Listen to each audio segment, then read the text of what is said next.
16 বছরে এই জেনারেল ওয়াকার আর্মিতে চষে বেরিয়েছে। আমি হাসিনার বইনের জামাই, আমি হাসিনার বইনের জামাই, আমি লোকজনের যে কোনো সময় যে কিছু করতে পারি। ওই কুত্তার বাচ্চার কথা ঘন ঘন বলেন। এই জেনারেল ওয়াকার ছিল তারেক সিদ্দিকের ডান হাত, বাঁ হাত, মধ্য হাত, দুই পা। এই জেনারেল ওয়াকার এমন কোন অপকর্ম নাই আরবিতে থাকাকালীন প্রত্যেকটা জায়গায় বলেছে। দর্শকবৃন্দ, সাইকোলজি, আপনারা দেশের যে কোনো একজন সাইকিয়াট্রিস্ট যদি কেউ থেকে থাকেন আমার দর্শকদের ভিতরে, আপনারা যে কোনো সাইকোলজিস্টের কাছে জিজ্ঞাসা করেন, সাইকিয়াট্রিস্টের কাছে জিজ্ঞাসা করেন, ওই লোকটাই ঘন ঘন বলে আমাকে বিশ্বাস করেন। যারা মিথ্যাবাদী, যারা মিথ্যাবাদী, যারা ভণ্ডামি করে, তারা কথায় কথায় বলে আমাকে বিশ্বাস করুন। আরেকটা কথা বলছে আপনারা ভালো থাকবেন, এর অর্থ কি জানেন? এই জেনারেল ওয়াকার বহু অন্যায়ের সাথে জড়িত, বহু লোকজনের ভিকটিমদের সাথে জড়িত, যাদেরকে general Waker behind the scene বলে। যেসব অপরাধ নিয়ে যা হয়েছে 5ই আগস্টের আগে, আপনারা আমার সাথে কথা বলুন। আমার সাথে যদি আপনারা কথা বলেন তাহলে আপনারা কি চান, আপনারা বেনিফিট দেন। অর্থাৎ জেনারেল ওয়াকারের অর্থ হচ্ছে আমার সাথে কাজ করুন, আমি আপনাকে বেনিফিট দেব, shut your mouth, follow me. এটা হচ্ছে জেনারেল ওয়াকারের ভদ্রতা। উনি বলছে ওনার কোনো অ্যাম্বিশন নাই, ওনার এনাফ। উনি বলছেন আই হ্যাড এনাফ। কেন এনাফ হবে না? 16 বছরে এই জেনারেল ওয়াকার আর্মিতে চষে বেরিয়েছে। আমি হাসিনার বইনের জামাই, আমি হাসিনার বইনের জামাই, আমি লোকজনের যে কোনো সময় যে কিছু করতে পারি। আপনারা সবাই তারেক সিদ্দিকী ওই কুত্তার বাচ্চার কথা ঘন ঘন বলেন, তারেক সিদ্দিকী এই করেছে সেই করেছে। এই জেনারেল ওয়াকার ছিল তারেক সিদ্দিকের ডান হাত, বাঁ হাত, মধ্য হাত, দুই পা। এই জেনারেল ওয়াকার এমন কোন অপকর্ম নাই আরবিতে থাকাকালীন প্রত্যেকটা জায়গায় বলেছে, যেখানে আটকে গেছে। আপনাদেরকে আমি কথায় কথায় বলবো, হাসিনা কথায় কথায় বলতো আমার ছোট ভাই কি অপরাধ করেছে শেখ রাসেল, বলেছে না?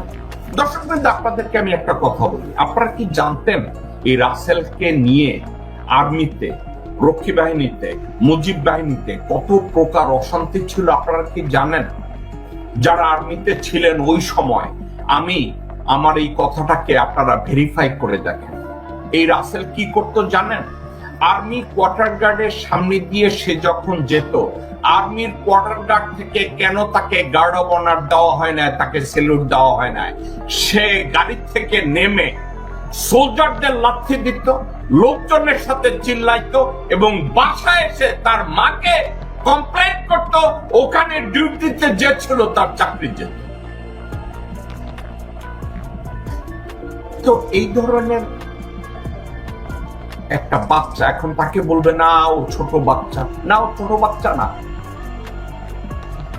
যে বাচ্চা জানে আমি মুজিবের পোলা, আমারে কেন সেলুট দিল না, তারে বাচ্চা বলা যাবে না। তারে যদি কেউ মেরে ফেলে, তার কৃতকর্মের জন্য তাকে মেরে ফেলেছে।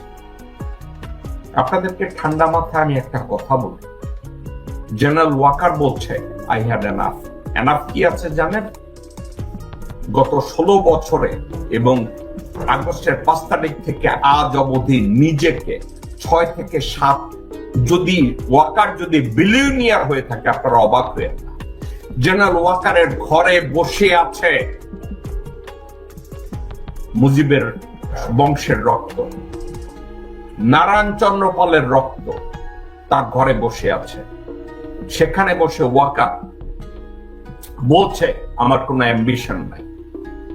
মাদারসান, তোমার মতো অযোগ্য একটা লোক সেনাবাহিনীতে চাকরি করে, এই অযোগ্য লোকটা তুমি ঠেলতে ঠেলতে অনেককে ক্রস করে তুমি তোমার ব্রিগেড কমান্ডার, তোমার ইউনিট কমান্ডারদেরকে ডিজোবে করে, ডিসিপ্লিন ব্রেক করে, বাংলাদেশের আর্মির রুল ব্রেক করে তুমি আর্মি চিফ হয়েছো, তোমার আর কি অ্যাম্বিশন থাকবে? তুমি তো ভারতের এক নম্বর দালাল যখন পালিয়ে গেছে, তুমি তো 2 নম্বর দালাল হিসাবে বসে আছো বাংলাদেশে। তোমার আবার অ্যাম্বিশন কি ওয়াকার? আপনার মতো মানুষরা যখন বলে আমার কোনো অ্যাম্বিশন নাই, ওয়াকার আপনি কি আপনার পিছনে তাকিয়ে দেখেছেন? ওয়াকার এই মুহূর্তে আপনার দিকে তাকিয়ে থাকে মানুষ একটা কারণে। কি কারণে তাকিয়ে থাকে? হাসিনা ছিল দালাল নাম্বার 1, আপনি এখন দালাল নাম্বার 2। কারণ হাসিনা সরে যাওয়ার আগে থেকে জুলাইয়ের লাস্ট উইক থেকে আগস্টের 5 তারিখ পর্যন্ত ভারতের সেনাপ্রধান, ভারতের মিডিয়া, ভারতের পররাষ্ট্রমন্ত্রী, ভারতের পররাষ্ট্র সচিব, প্রত্যেকটা লোক আপনার সাথে কমিউনিকেট করেছে। They had enough proof that you are one of their goal. তা আপনি বাংলাদেশের জনগণকে যখন আপনি বলেন আপনাকে বিশ্বাস করতে, why should I trust you that you are an impartial player? আপনার তো কোনো ড্রিম নাই বাংলাদেশকে গড়ে তোলা।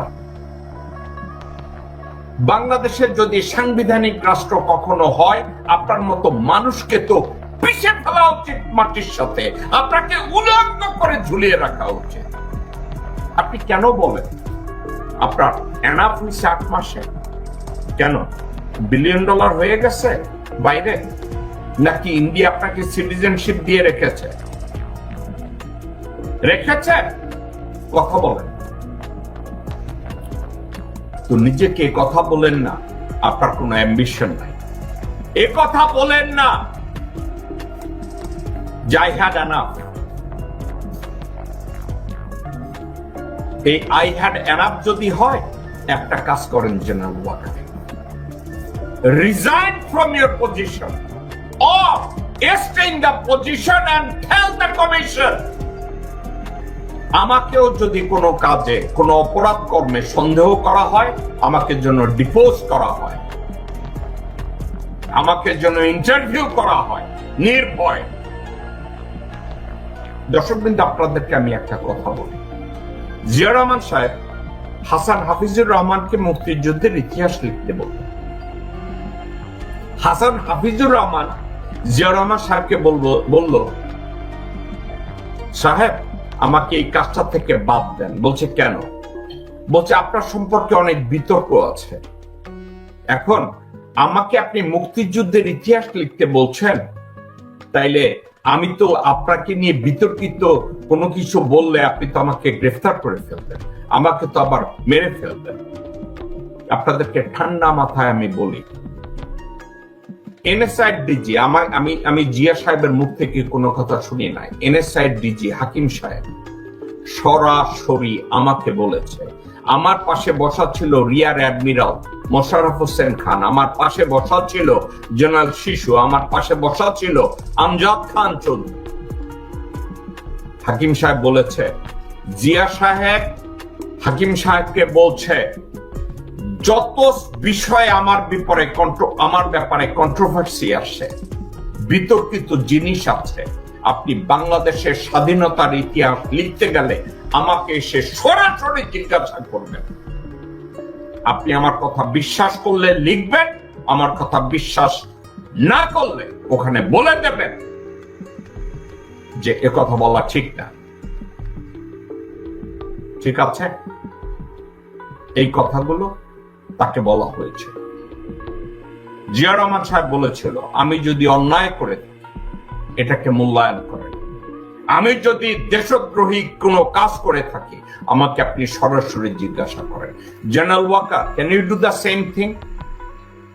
আপনি কি বলতে পারবেন যেসব কমিশন করা হয়েছে তাদেরকে যে আসুন আমার সাথে এগুলো নিয়ে কথা বলুন, আমাকে যদি কোনো ব্যাপারে দায়ী করা হয় এ ব্যাপারে আমাকে জিজ্ঞাসা করুন, আমাকে নির্ভয় এসব ব্যাপারে জিজ্ঞাসাবাদ করা হোক? আপনি কি করেছেন? আপনি করেন না। কেন করেন না জানেন? একটা কারণে করেন না, কারণ আপনি জানেন আপনি অপরাধী। এবং আমি আপনাকে অপরাধী বলছি না, আমি আপনাকে বেনিফিট অফ ডাউট দিচ্ছি।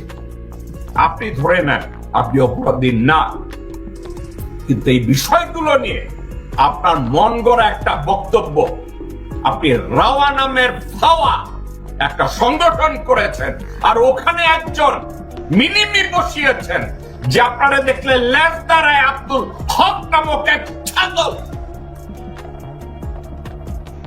আপনার পাশে দাঁড়িয়ে দাঁড়িয়ে হাততালি দেয়, একটা গরুর বাচ্চা। ওখানে বসে বসে সেই মোডে আপনি কথা বলেন।